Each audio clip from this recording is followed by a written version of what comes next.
Bonsoir à tous. Buonasera a tutoror. Eh oui, je suis journaliste. La difficulté de l'étiquette à cerner aujourd'hui est manifeste. C'est pas toujours agréable, il faut bien le dire. C'est quoi être journaliste? C'est de parler de sport, ou bien de politique, d'économie ou d'environnement sur un clavier, devant ou derrière une caméra ou un micro. Ça, c'est pour les médias classiques, car pour ce qui est du online, et vous le savez mieux que moi, tout le monde est persuadé d'être plus ou moins journaliste. Voilà pourquoi je vais me concentrer sur un seul aspect du métier, celui de reporter de guerre. En gros, c'est un envoyé spécial, habitué et entraîné à couvrir des conflits armés partout sur la planète, tout le temps. Moi, j'ai choisi de faire ce métier à 23 ans. J'ai commencé par CBS Los Angeles, puis je suis revenu en France et j'ai travaillé pour de grands médias, radio, télévision, presse écrite, l'Express, TF1, La 5, M6, RFI et même l'Équipe. C'est durant ces années-là que je suis devenu reporter de guerre. Vous allez peut-être me demander pourquoi j'ai choisi de faire ça. Parce que pour la plupart d'entre nous, c'était tout simplement le plus beau métier, la Rolls des métiers du journalisme. Pour moi, lorsque j'avais votre âge, le corps des correspondants de guerre, c'était l'élite absolue, l'ambition suprême, la Ligue des champions que je devais absolument jouer, comme ce soir. Quand on m'a demandé de venir vous parler de la peur, je vous avoue que j'ai trouvé ça difficile, car jamais je ne pense à la peur avant d'être sur le terrain.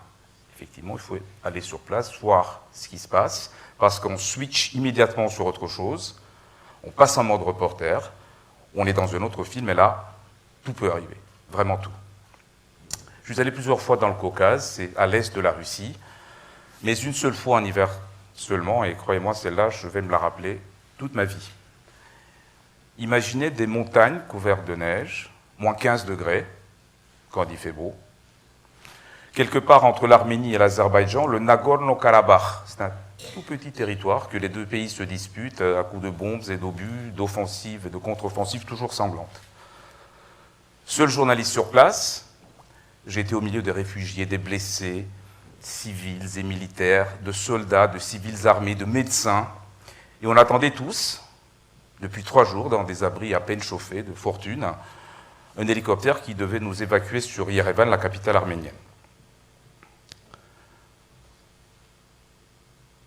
Tension extrême, c'était extrêmement compliqué à faire, techniquement, pour des raisons très simples. D'une part, la météo était particulièrement mauvaise, donc chute de neige et nuit, brouillard en permanence.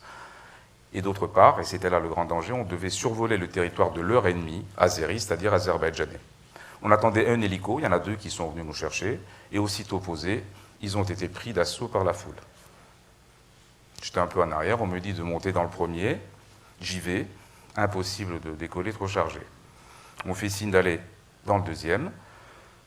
On arrive à décoller enfin, on vole très très bas, pour les raisons expliquées tout à l'heure, en formation, le premier en tête, le mien, deuxième là juste derrière, et là tout d'un coup, attaque. Tire depuis le sol de tous les côtés, et panique à bord chez nous, est-ce qu'ils ont des missiles? Question. Les soldats dans mon hélico ouvrent la porte, installent le trépied d'une énorme mitrailleuse lourde et commencent à tirer comme des malades, appuyés par leurs copains qui vidaient leur kalachnikov tout en essayant de préparer un lance-roquette qui finalement n'a jamais marché. Et d'un coup, boum, on voit le premier hélico qui pique du nez et qui s'écrase en flammes. On l'a appris après, il y a une 40aine de morts à ce moment-là. Nous, on continue, moteur à fond, ça rafalait toujours de tous les côtés. Tous à hurler d'un coup « Ayastan! Ayastan !» C'est là que j'ai compris qu'on était sauvés parce qu'on venait de passer en territoire arménien. Après, toujours en mode reporter, comme je vous le dis maintenant, j'ai appelé Paris pour témoigner. Techniquement, ça s'appelle un incident isolé dans une guerre, sauf que là, j'avais connu plein de personnes qui étaient dans le premier hélico. On a pratiquement vécu ensemble pendant 3 jours. Je suis revenu à mon hôtel, et je suis tombé sur une grande tablée pleine de Français, au bout de laquelle trônait Charles Aznavour. Super, je me suis dit, c'était un dîner joyeux, mais au bout de 10 minutes, plus rien ne passait. J'ai brusquement réalisé que si cet hélico n'avait pas été trop lourd, trop chargé, je ne serais plus là pour rien en fait. Mort dans la neige, comme les autres. Du coup, j'ai revu le film, je me suis vu avoir peur, surtout au moment où j'ai failli prendre une balle dans les fesses, heureusement arrêté par le magnéto sur lequel j'étais assis. J'ai eu froid, comme si j'étais encore dans les nuages à surveiller les tirs croisés. J'ai revu le brouillard, j'ai revu les 3 mètres de neige, et j'ai réellement entendu seulement à l'hôtel, et seulement à ce moment-là, très clairement, le cri des blessés, les hurlements des femmes et des soldats et les pleurs constants des enfants.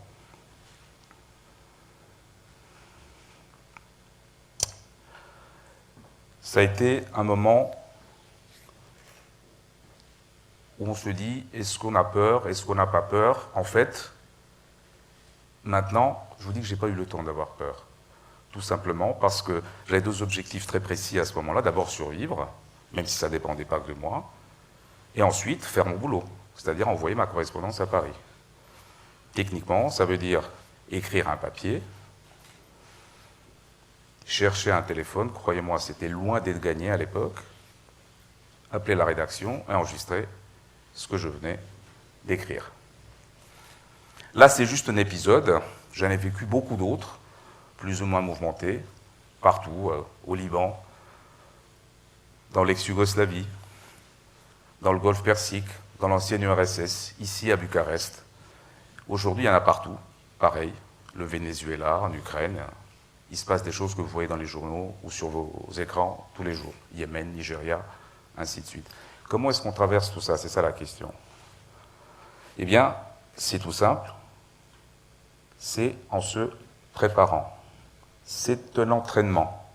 Il faut tout savoir sur la situation, sur les protagonistes, sur le contexte local et international, sur qui fait quoi très exactement, de façon à pouvoir anticiper en permanence, savoir toujours avec un coup d'avance ce qui peut être dangereux, très dangereux ou trop dangereux. Je parie qu'il y en a plein parmi vous qui se demandent en ce moment même, mais pourquoi est-ce qu'ils n'arrêtaient pas de faire ça? Pourquoi est-ce qu'ils retournaient se mettre là-dedans? Des années après le Caucase, dans un autre reportage, beaucoup plus calme, lors d'une conversation avec une journaliste américaine, on est en train de se dire la même chose. Mais pourquoi est-ce qu'on fait tout ça? Parce que, je lui disais, je suis né dans un pays de l'Est, que j'ai quitté à l'adolescence.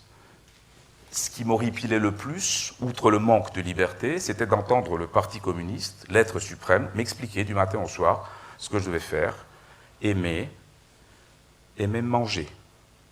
Le parti avait un modèle et une solution pour tout. C'était parfaitement, totalement insupportable. C'est pour ça que j'ai voulu voir la vie par moi-même, la réalité, pour pouvoir la raconter ensuite aux autres. C'est juste une photo du moment. C'est pour ça que je fais ce métier.